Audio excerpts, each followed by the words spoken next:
3 unknown facts about football. നിങ്ങൾ ഇതുവരെ കേൾക്കാത്ത ഫുട്ബോളിനെ പറ്റിയിട്ട് 3 ഇൻട്രസ്റ്റിംഗ് ആയിട്ടുള്ള കാര്യങ്ങളുടെ പാർട്ട് 43 വീഡിയോ കൊണ്ടാണ് ഞാൻ ഇന്ന് വന്നിരിക്കുന്നത്. അതിന് തന്നെ video like and channel subscribe. ഇതിനു മുമ്പത്തെ നമ്മുടെ വീഡിയോസ് കാണാത്ത ഒരു സബ്സ്ക്രൈബ് ബട്ടണിന്റെ താഴെ ക്ലിക്ക് ചെയ്താൽ മാത്രം മതി. നിങ്ങളൊരു ബാഴ്സലോണ ഫാൻ ആണെങ്കിൽ ബാഴ്സലോണയിൽ ഏറ്റവും മികച്ച കളിക്കാരൻ ആരാണെന്നൊന്ന് കമന്റ് ചെയ്യാൻ മറക്കണ്ട.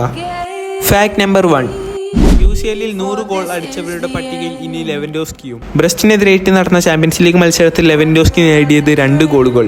ചാമ്പ്യൻസ് ലീഗിൽ 101 ഗോളുകൾ സ്കോർ ചെയ്ത ലെവൻഡോസ്കി മൂന്നാമതാണെങ്കിൽ ഒന്നാം സ്ഥാനത്ത് 140 ഗോൾ സ്കോർ ചെയ്ത ക്രിസ്ത്യാനോവും രണ്ടാം സ്ഥാനത്ത് 129 ഗോൾ സ്കോർ ചെയ്ത മെസ്സിയുമാണ്. Fact number 2. മുൻ മാഞ്ചസ്റ്റർ യുണൈറ്റഡ് താരം നിസ്റ്റൈറോഫി ആയിരുന്നു ചാമ്പ്യൻസ് ലീഗിൽ 45 മത്സരങ്ങളിൽ നിന്നും 50 ഗോൾ കോൺട്രിബ്യൂഷൻസ് ഏറ്റവും വേഗത്തിൽ നേടിയ താരം. ഈ ഒരു റെക്കോർഡ് ഇനി മുതൽ ഹാളൻഡിന്റെ പേരിലാണ്. എന്തുകൊണ്ടെന്നാൽ ഹാളൻഡ് വെറും 44 മത്സരങ്ങൾ കൊണ്ടാണ് 50 ഗോൾ കോൺട്രിബ്യൂഷൻസ് ചാമ്പ്യൻസ് ലീഗിൽ നൽകിയത്. Fact number 3. യൂറോപ്പിലെ മികച്ച 5 ലീഗുകളിൽ റൊണാൾഡോ മൊത്തത്തിൽ സ്കോർ ചെയ്തതിനേക്കാൾ 1 ഗോൾ കൂടുതൽ ലയണൽ മെസ്സി സ്കോർ ചെയ്തിട്ടുണ്ട്.